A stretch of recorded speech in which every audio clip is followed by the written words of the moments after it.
That what it's might be, on. gotta be 55.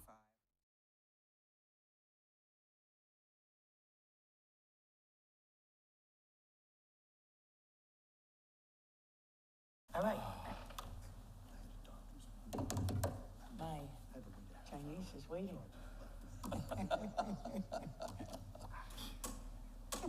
He couldn't understand it. So, Oh, really? right, don't have it ready until 7. And I guess we're not gonna have anybody, Yes, no. Looks like it. And you're okay with still having the meeting? Oh, yeah. Oh, yeah. Oh, do you have to read them to us Oh, yeah. still? I guess. Came all the way here, man. I want to dance. I had to, You guys. I had to change my clothes. I have Well, a we've got a new cat member, that has But he's already been through Citizens kidney Academy. shutdown. And I Take take her for a her fresh. every morning at 7:30. And then I pick her up every day at 6. So I told them, just have them ready by 5:30. Okay, it's 6:30. I will call this meeting to order. But before we go any further, since the applicant is not here, I want to make sure that it's okay with the board that we still continue with the item, Right? okay? Yes. Yeah. All right, Yes. good. Number 2, roll call. Mr. Mrzinski, Here. Mr. Sprecher, Here. Ms. Hallett, Here.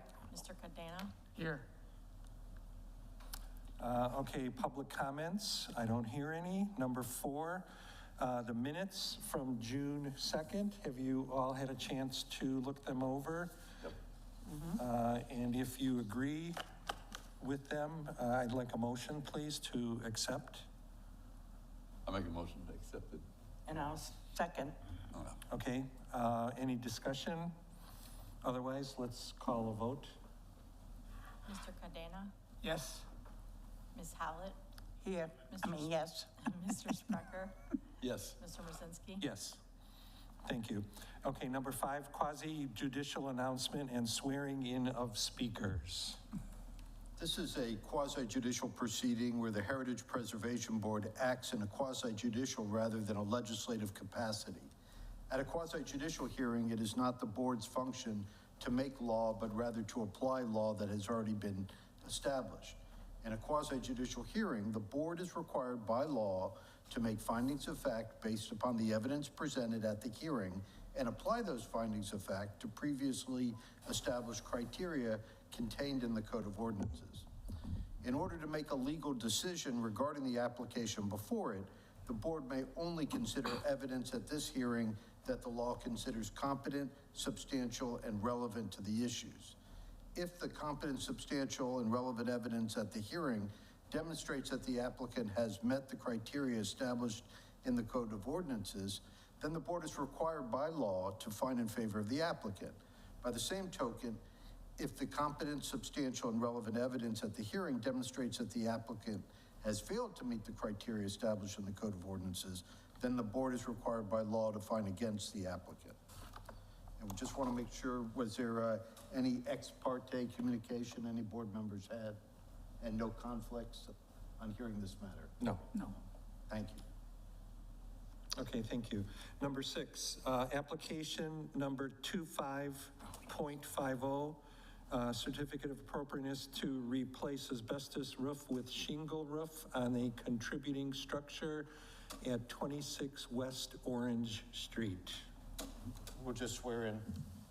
Oh, of course. Do you swear or affirm your testimony will be the truth, so help you? I do. Thank you. Thank you.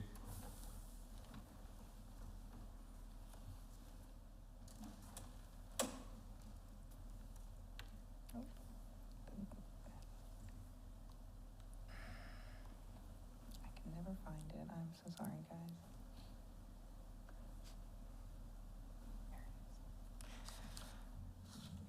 Okay, so we have application 2550.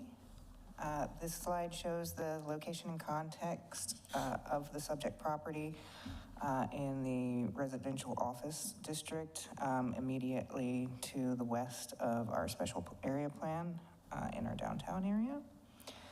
And this slide shows the location of the property within the national and local historic districts. The applicant is seeking a certificate of appropriateness to remove the existing asbestos shingle roof and install a new asphalt shingle roof. The subject property is a contributing folk Victorian. Here is the 1909 Sanborn map showing the property. The Florida Master Site file for the property has it listed as circa 1909, but the Tarpon Springs Area Historical Society believes that the house was erected between 1901 and 1902 by Ernest Mears, who was one of the founding members of our city. He was a leading sponge broker. And then the structure was inherited by his daughter, Ernestine, who was married to Colonel Sally, who was a civil engineer who was very formative in the development of our town. Notably, he supervised the construction of Sunset Beach. And so this is just showing you the property on the Sanborn maps and how it has been altered over time through 1926. This slide shows the subject property from the Florida Master Site file. And here are just some historic photos of the property I was able to find through the Historical Society. And as you can see here,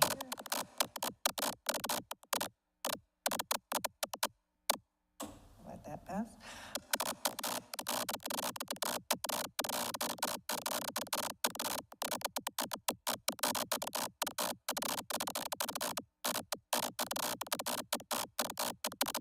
Mike,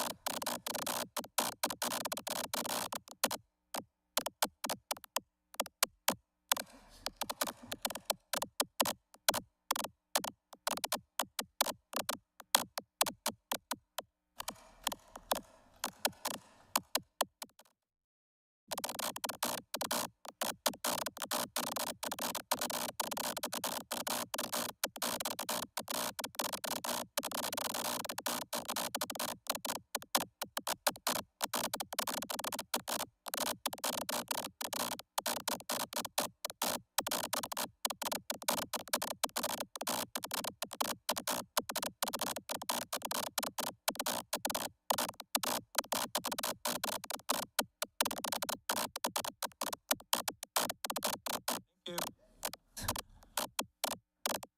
My mic doesn't seem to be.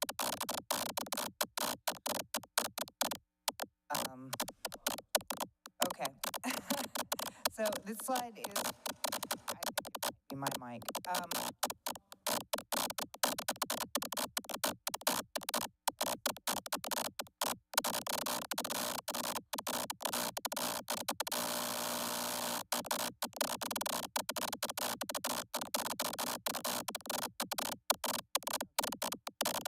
No, it's no.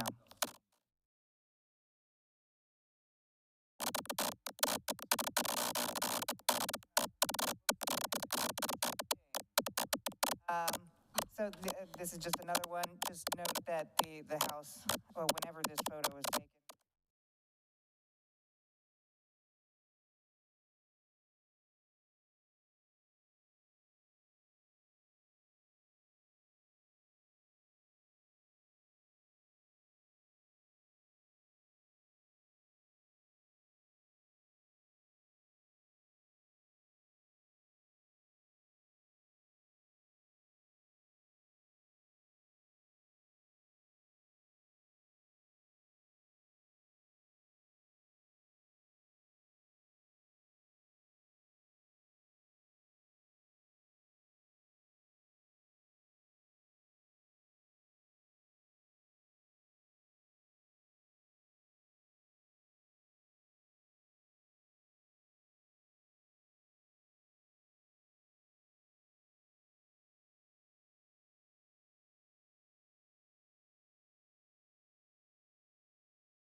to the roof lines that are proposed in the application.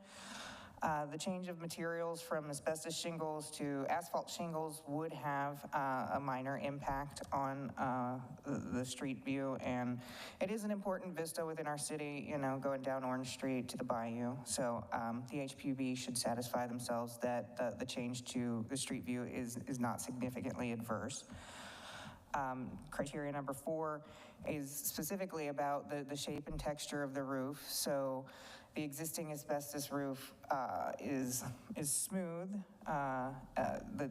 The proposed asphalt shingles would be more granular, so it would be a change in texture, and the type of the roof would be changing. The next applicable criteria would be that we always want to repair rather than replace. And the design review guidelines manual provides guidance for roofs, noting that the roof is one of the most significant features of a historic building. With respect to repairing versus replacement, you know, this asbestos roof is probably pretty old and it's asbestos. So, you know, it's also not the original material that was on the original roof. So we want to also look at whether it's the type of proposed roof is fitting with the architectural style of the building. So, oh, look, we got our presentation back. Or maybe we don't. Okay.